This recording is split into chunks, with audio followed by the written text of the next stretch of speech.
Hello guys, welcome to my vlog. Ayan, so usapang hagdanan na naman tayo guys kasi marami pa rin nagtatanong tungkol sa pagle-layout ng hagdanan. So magbibigay lang ako ng konting dagdag kaalaman kumbaga.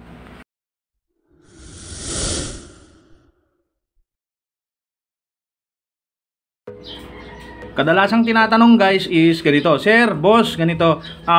Ganito yung height ng lalagyan ko ng hagdanan. Ilang step po ba yung papasok dito? Pwede dito, ganun. Ilang step ba? Yan, kumbaga ito dito sa baba, medyo maluwag naman.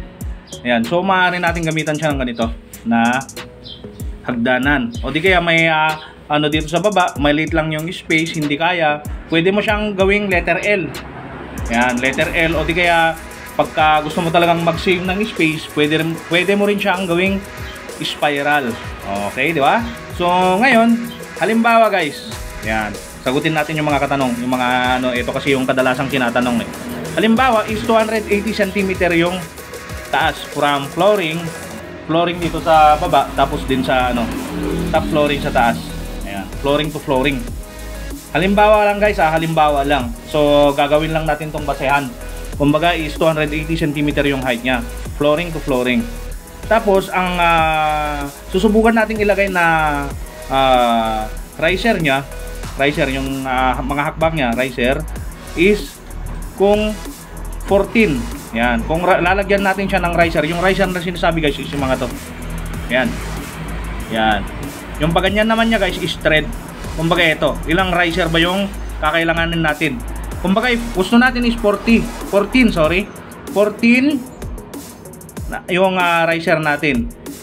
So i-divide natin yung height. Yan, yung height niya, flooring to flooring 280, tapos yung gusto nating riser niya divided by 14 equals 200 cm. 20 cm. Ayan, 20 cm. Pag yung riser na, di ba, dinivide natin, ito guys dinivide natin yung 280 cm sa 14 kasi ito yung gusto nating bilang ng riser nya, yung mga ito. Yan yung halimbawa. Ngayon, ang sagot nya is 20 cm.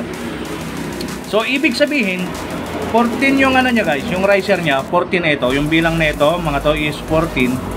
Tapos, yung height nya is 20 cm. Kumbaga ito guys, ito is 20 cm yan. Halimbawa lang to guys Ayan. Ngayon para sa akin is okay na yung 20 cm na riser natin. Ngayon, aalamin naman natin guys yung yung thread nya. O di kaya yung mga ito, yung step nya dito. Ayan. Kumbaga 14 na kasi to guys di ba 14 yung dinivide natin 280 cm divided by 14. Ang lumabas 20 cm. So 20 cm yung height ng riser natin, tapos 14 yung riser. Bilangin natin. Isa, 1, 2, 3, 4, 5, 6, 7, 8, 9, 10, 11, 12, 13, 14. So, ayan guys, 14 yung riser natin. Ngayon, lalagyan natin siya ng thread. O di kaya yung step nya, yung saan tatama yung paa mo, di ba? Ayan. Shout out sa mga magagaling na mason dyan. Ayan, karpintero. So ito is nag-share lang ako ng konting kaalaman kasi marami pa rin nalilito guys, maraming nagtatanong. So ito siya, bilangin naman natin yung, kumbaga yung riser natin kanina is 14, di ba? Yan. Titingnan naman natin yung ito nya, yung thread nya. Yan, thread. Kung ilan? 1, 2, 3, 4, 5, 6, 7, 8, 9, 10, 11, 12, 13. So 13 lang yung nya guys, yung pinaka thread nya, pinaka step nya. Pang 14 na kung isasama mo na dito sa may second floor. Pero ito kasi yung end ng guys, kumbaga ito yung end ng kinuhanan natin ng sukat, di ba? So ang nya, thread nya is 13 lang.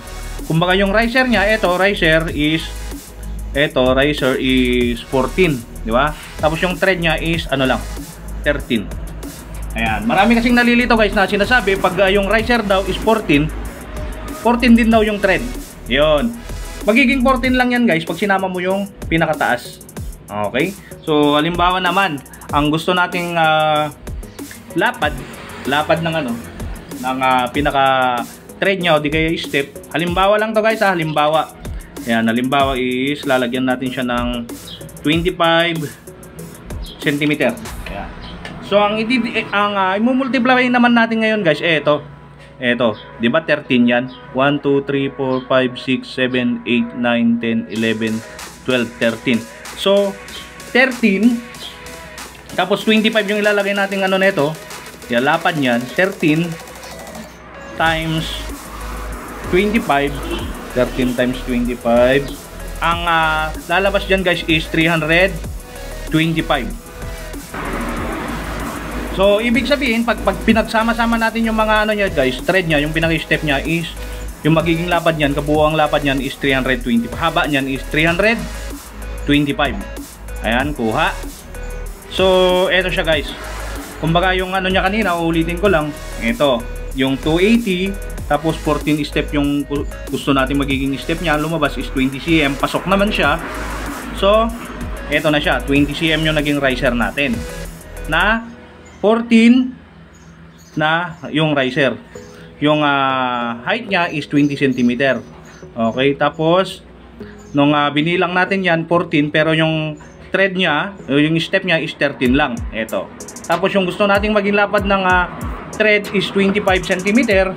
So 13 times 25, ang lumabas niyan guys is 325 cm. So ayan lang siya guys. So ito is sample lang to guys, hindi sa lahat ng ano is nasusunod to. Ganon din yung sa standard na sinasabi ng height ng ano yung tamang sukat ng thread sa riser ng hagdanan. Hindi kasi sa lahat ng pagkakataon guys is nasusunod yon. Depende pa rin kasi sa area. Ayan, although yung mga iba, tensya na, may ingay, tabi kasi ng highway. Ayan, although yung iba guys is nasa ano yon, nasa plano, di ba? Eh yung mga iba naman, lalo na dito sa amin sa probinsya, minsan ano, hindi nasusunod yung sinasabi nila na standard, tamang sukat, tamang lapad, ganito ganyan, kasi nakadepende pa rin yan sa area na paglalagyan ng ano guys, hagdanan. Ayan, di ba? So ito example lang to guys, hindi ko sinasabing ano gayahin nyo, kumbaga nagbigay lang ako ng idea, di ba? Basehan ba?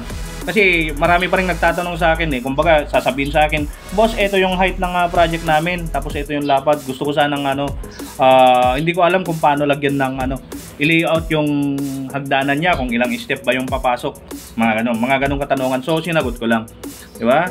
Tapos kung gusto mo maglagay ng landing guys, landing, di ba?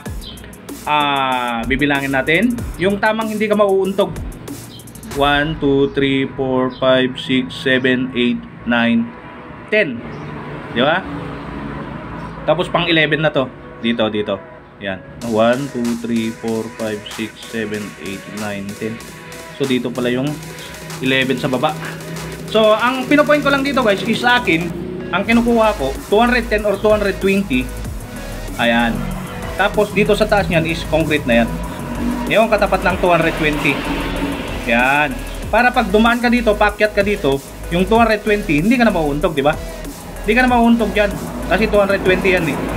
Kasi pag masyadong malapit yung buhos mo diyan, yan, masyadong maliit yung opening mo, tapos ano yung slab mo diyan, pag umakyat ka, maaari kang mauuntog dito. So sa akin, okay na yung height na 220 cm yung ano yan, pagitan niya. Ayan. Ganyan din pag naglalagay ako ng ano guys, ng landing. Ayan. 220 mula doon hanggang dito, 220, tapos doon yung landing. Kung kinakailangan maglagay ng landing. Ayan. Ang sinasabi ko lang dito is yung opening. Di ba? Yung opening tapos yung height para opening dito, tapos yung height para pag umakyat ka at saka pag bumaba ka, hindi ka mauuntog. Di ba? So, ganun lang guys. Ayan, although may mga videos na ako sa tungkol sa hagdanan, pero marami pa rin kasing nagtatanong. So, ito na yung sagot sa mga nagtatanong. Pero inuulit ko guys, hindi sa lahat ng pagkakataon nasusunod yung standard na sinasabi. Ayan, o di kayo yung PCC, Philippine Construction Code. So, minsan hindi yung nasusunod. Nakadepende pa rin kasi yan minsan guys sa project, saka kung saan mo siya ilalagay, di ba? Ngayon. So, ang kagandahan ngayon, meron ng mga ano, spiral. Ayan, ang disadvantage naman kasi ng spiral guys, hindi ka makakapag-akyat ng mga malalaking gamit. Ayun, so iba pa rin talaga yung may concrete na hagdanan. So yun lang, maraming salamat. Please subscribe to my YouTube channel para sa mga hindi pa nakakapag-subscribe. Pahit na rin ng notification bell, saka palike na rin. Maraming salamat. Hanggang sa susunod. Paalam!